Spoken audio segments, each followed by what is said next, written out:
Bienvenidos pues a nuestra reflexión semanal sobre Amor y Leticia. Y como hemos indicado, estamos en el numeral 106 para continuar nuestra lectura y comentario breve sobre el texto. El perdón pues no es cosa fácil. Cuando hemos sido ofendidos o desilusionados, el perdón es posible y deseable, pero nadie dice que sea fácil. La verdad es que la comunión familiar puede ser conservada y perfeccionada solo con un gran espíritu de sacrificio. Exige en efecto de todos y cada una pronta y generosa disponibilidad a la comprensión, a la tolerancia, al perdón, a la reconciliación. Ninguna familia ignora que el egoísmo, el desacuerdo, las tensiones, los conflictos atacan con violencia y a veces hieren mortalmente la misma comunión. De aquí las múltiples y variadas formas de división, pues, en la vida familiar. Así que perdonar y perdonarnos a nosotros mismos, orar con la propia historia, es sumamente necesario. Hoy sabemos que para poder perdonar necesitamos pasar por la experiencia liberadora de comprendernos y perdonarnos a nosotros mismos. Muchas veces nuestros errores y la mirada crítica de parte de las personas a quienes amamos nos han hecho perder el afecto hacia nosotros mismos, y esto finalmente nos lleva a guardarnos de los otros, a huir del afecto, a llenarnos de miedos en las relaciones interpersonales, y así poder culpar a otros se convierte en un falso alivio. Hace falta orar con la propia historia, aceptarse a uno mismo, saber convivir con las propias limitaciones e incluso perdonarse para poder tener esa misma actitud con los demás. Desde la experiencia de haber sido perdonados por Dios, se vuelve el corazón generoso para perdonar. La experiencia en el perdón es muy, importante, necesaria, porque sin el perdón de Dios uno no es capaz de perdonar. Pero esto presupone pues la experiencia de ser perdonados por Dios, de haber sido justificados gratuitamente y no por nuestros méritos. Fuimos alcanzados por un amor anterior a toda obra nuestra, un amor que siempre da una nueva oportunidad, un amor que promueve y estimula. Si aceptamos que el amor de Dios es incondicional, que no debemos comprar ni pagar el cariño del Padre, podremos amar más allá de todo, perdonar a los demás aun cuando hayan sido injustos con nosotros. De otro modo, pues nuestra familia o nuestra vida en familia dejará de ser un lugar de comprensión, acompañamiento y estímulo, y se convertirá en un espacio de permanente tensión y de mutuo castigo. ¿Cómo retener todo esto que nos está indicando el Santo Padre? Reflexionando un poco sobre estos numerales, en la vida familiar, ¿qué grado de comprensión pues tengo ante las debilidades de los otros? Mi actitud es de una intransigencia enfermiza que me lleva a dar a todo la misma importancia y a molestarme por cualquier cosa, aunque sea insignificante. Tener en cuenta, dice el Papa, la propia historia personal y ser capaces de perdonárnosla es un buen camino para perdonar a los otros. Ahora me pregunto, ¿pongo ante el Señor mi propia historia para pedirle perdón? El perdón que Dios nos da es el mejor fundamento para el perdón que nosotros damos.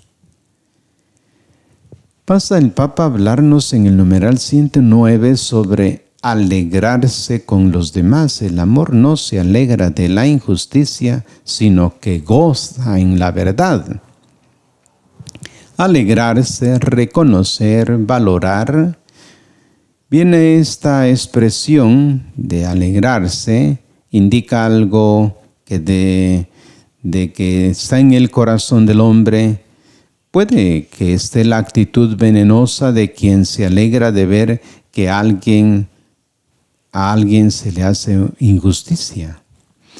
La frase se complementa con la siguiente, que lo dice de modo positivo: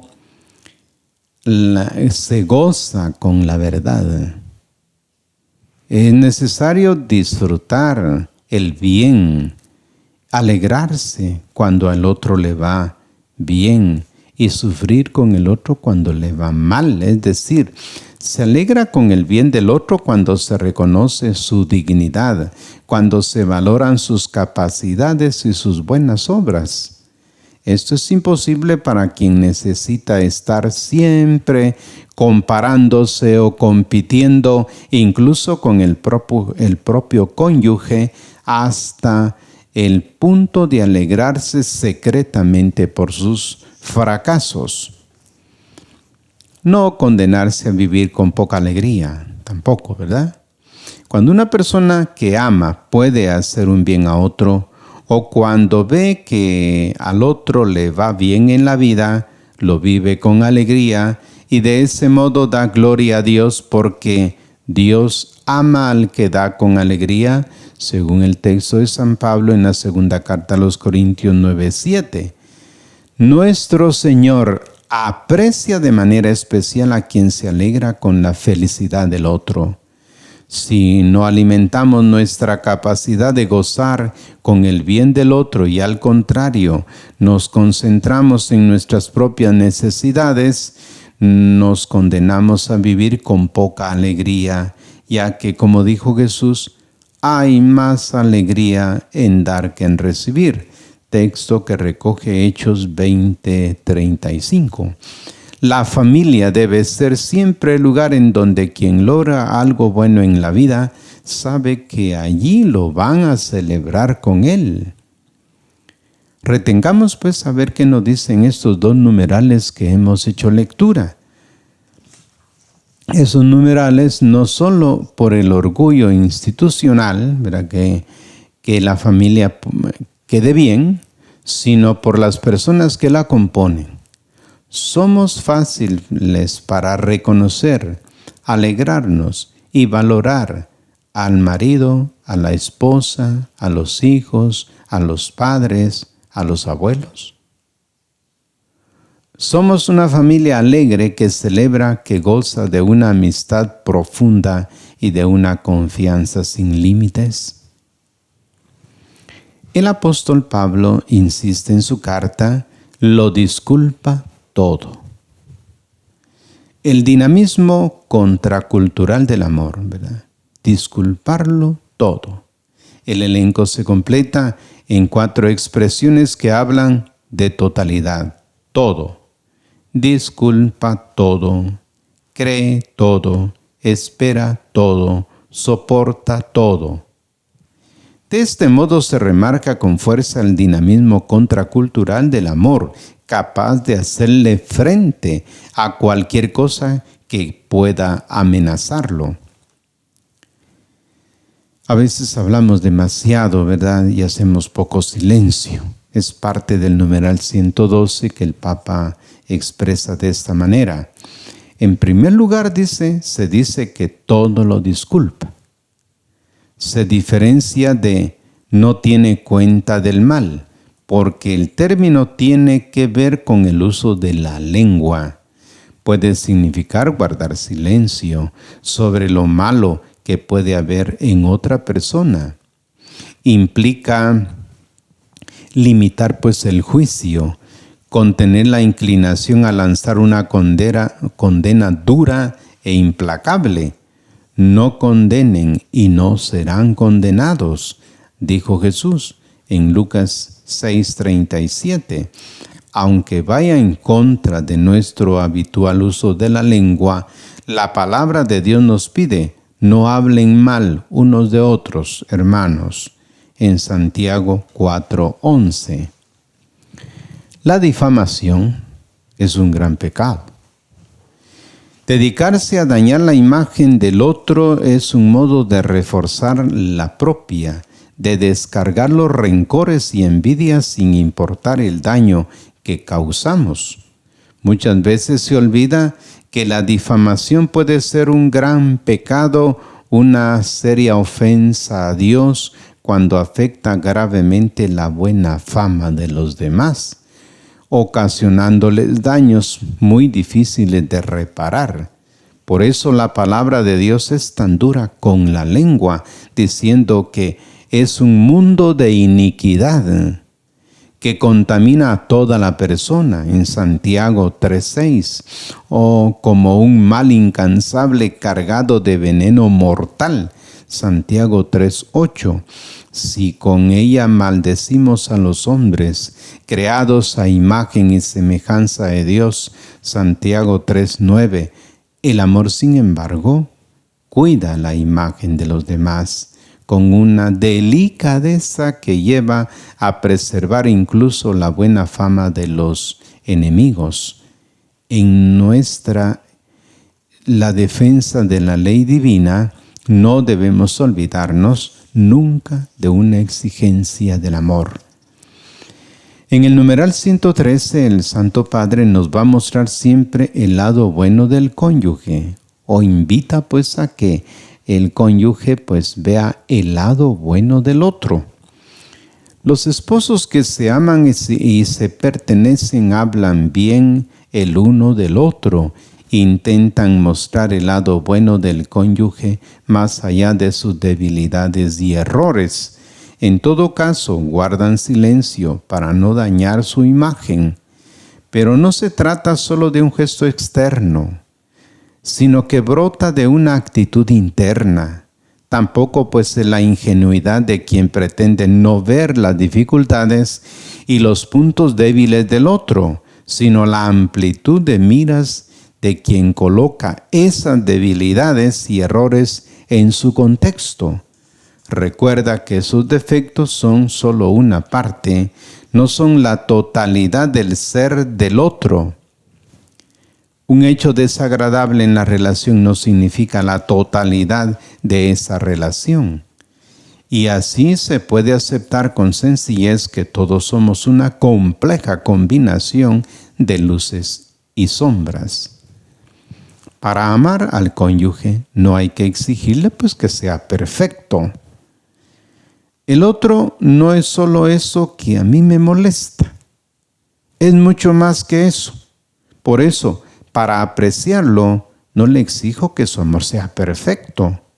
Me ama como es y como puede, con sus limitaciones, pero que su amor sea imperfecto no significa que sea falso o que no sea real. Es real, pero limitado y terreno. Por eso, si le exijo demasiado, me lo hará saber de alguna manera, ya que no podrá ni aceptarla, jugar el papel de un ser divino, ni estar al servicio de sus necesidades. El amor convive con la imperfección, la disculpa y sabe guardar silencio ante las limitaciones del ser amado. Retengamos algo pues de lo que ya hemos venido leyendo y nos preguntamos, ¿cómo llevamos los defectos y limitaciones entre los miembros de la familia? ¿Nos exigimos una perfección que cada uno no tenemos personalmente? ¿Somos fáciles para ir diciendo por fuera los defectos de los de dentro? Gozamos de las cualidades y virtudes de los otros. Esta es la tarea. El amor, dice la carta del apóstol Pablo a los Corintios, confía. El amor todo lo cree. Qué complicado. Hay luz detrás de la oscuridad y brasas debajo de las cenizas. Todo lo cree. Por el contexto, no se puede entender fe en el sentido teológico, sino en el sentido corriente de confianza. No se trata solo de no sospechar que el otro esté mintiendo o engañando.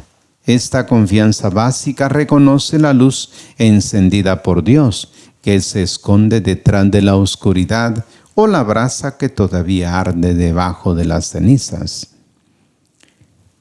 Así que del control hay que ir a la confianza. Esta misma confianza hace posible una relación de libertad. No es necesario controlar al otro, seguir minuciosamente sus pasos para evitar que escape de nuestros brazos. El amor confía, deja en libertad, renuncia a controlarlo todo, a poseer, a dominar. Esa libertad que hace posible espacios de autonomía, apertura al mundo y nuevas experiencias, permite que la relación se enriquezca y no se convierta en un círculo cerrado y sin horizontes. Así los cónyuges, cuando vuelven a verse, pueden vivir la alegría de compartir lo que han recibido y aprendido fuera del círculo familiar. Así que del engaño, hay que ir a la sinceridad y a la transparencia. Al mismo tiempo hace posible la sinceridad y la transparencia, porque cuando uno sabe que los demás confían en él y valoran la bondad básica de su ser, entonces sí se muestra tal cual es, sin ocultamientos. Alguien que sabe que siempre sospechan de él, que lo juzgan sin compasión, que no lo aman de manera incondicional, preferirá guardar sus secretos, esconder sus caídas y debilidades, fingir lo que no es. En cambio, una familia donde reina una básica y cariñosa confianza y donde siempre se vuelve a confiar a pesar de todo, permite que brote la verdadera identidad de sus miembros y hace que espontáneamente se rechacen el engaño, la falsedad o la mentira. Retengamos esto que dicen los numerales 114 y 115. En nuestra familia tendemos a quedarnos en las oscuridades y las cenizas de los otros, sin confianza en la luz y las brasas que tantas veces hay detrás de las apariencias. ¿Predomina el pesimismo o un realista optimismo? ¿Cómo podemos pasar de un control propio de espías a la confianza propia de amigos? Si nos hemos instalado en el engaño, ¿qué pasos podemos dar para recobrar la sinceridad y la transparencia? Tantas preguntas que uno se hace en torno a estas afirmaciones que tiene el Papa en su carta, que son necesarias para la vida familiar. Dejamos aquí el texto, estamos hasta el numeral 115, y luego los numerales 116 y siguientes serán objeto de lectura y pequeños comentarios en la próxima sesión. Les agradezco su fina atención y hasta pronto.